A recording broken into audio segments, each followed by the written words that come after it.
Hello and welcome to Salamander for the Commodore 64, an arcade conversion from a Konami original. Salamander was a re-release of the game Gradius, and it was basically a slightly toned down version with a simplified power-up system. As arcade conversions go, there is something that needs to be mentioned concerning the Commodore 64 version of this game, and that is the fact that the arcade original has 6 levels, whereas this version only has 4, and of course the arcade version also allowed for simultaneous 2-player multiplayer, whereas the Commodore 64 version you have to play by yourself. It is, as you can quite clearly see, a side-scrolling shoot 'em up. But what makes this interesting, first and foremost, is its level design, but also the power-up system itself. The blobs you can pick up are weapon pods, and any weapon that you pick up with your craft will be copied to those pods. The pods are completely indestructible, so you can drag them through the environment without risking losing them. But if you die, you lose your entire weapon setup, whether it's the pods or extra firepower you pick up yourself. Something to be said for the pods: they cannot absorb shots like the pod in R-Type, and they are basically just there to extend your firepower, which you by some creative movement can actually increase quite significantly because of the ability to basically wrap your weapon pods around you. Coming up to the boss at the end of level 1 shortly, but we can talk more about the gameplay in the next clip.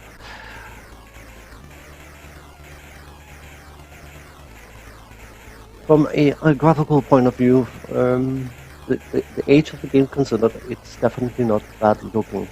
There can be some heavy flickering when there's a lot going on the screen, but you know what? It's only a minor concern.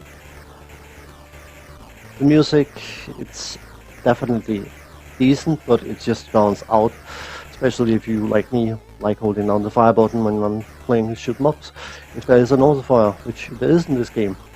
And the shot sound will completely and utterly drown out every ounce of music, basically. So the sound effects are definitely predominant over the music because of raw volume. But the sound effects at least are of a decent quality, except for the fact perhaps they are a touch on the grating side.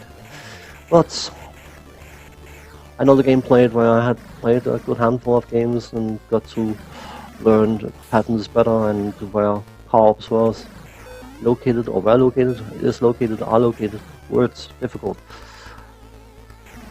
And from the first waves that you bump into on level 1, you actually get some of the more impressive power-ups which are not available at any other point in this level. The shield, which will absorb a certain amount of hits or collisions, and of course the ring shot that you can see we've gathered, which is ridiculously powerful and hit an extremely large area. In the gameplay department, of course, it is a side-scrolling shoot 'em up. If that's your thing, then you'll enjoy the gameplay, and if it's not your thing, then you won't enjoy the gameplay. And as you all know, that applies to every type of game. But of course, you don't mind if the gameplay experience of a game type you like is decent or even good. And have no worry, or concern, I should say. In the case of Salamander, the gameplay experience is definitely on the good side of games made for the Commodore 64. As shoot 'em ups should be, There's absolutely no randomness in it. We accidentally picked up 2 speed power-ups, which I cannot recommend. You're simply moving too fast. But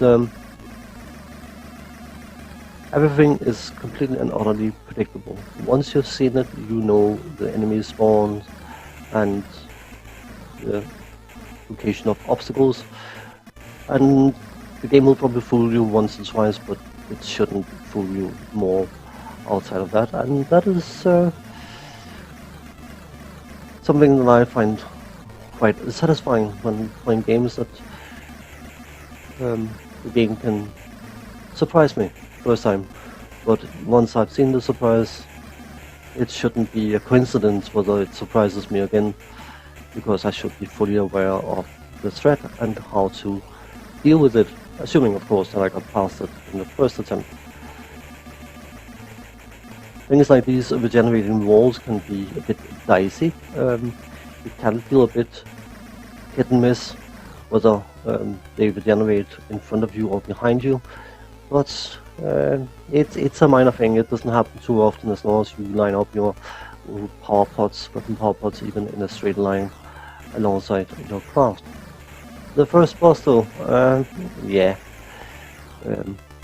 I think they forgot to add some challenge to this enemy, because there is none.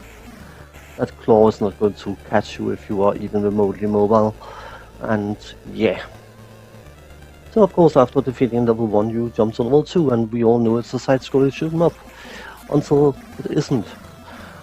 Level 2 is definitely not a side-scrolling shoot 'em up, even though it's still a shoot 'em up. Now we are vertically scrolling instead, which of course changes perspective quite significantly, but you are in possession of whatever firepower you carried with you, and get access to some new weapon types, like the laser. The challenge of course becomes now to work out which enemies are indestructible and which aren't, and shoot the ones you can shoot and just ignore the ones you can't, because that makes perfect sense.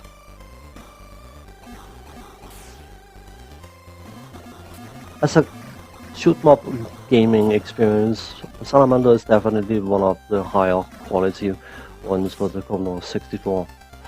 Graphics are perfectly serviceable. I wouldn't say it's anything special, but it's definitely not bad. Sound design is a bit coarse. The music runs out by the sound effects, which is a bit of a shame, but yeah, you can't go wrong with Salamander. Is it the best arcade conversion ever made for the Commodore 64? Most likely not. But it's definitely not bad. And while watching me get absolutely sucker punched by a boss, I will say thanks for watching, take care, and see you next time. Bye bye for now.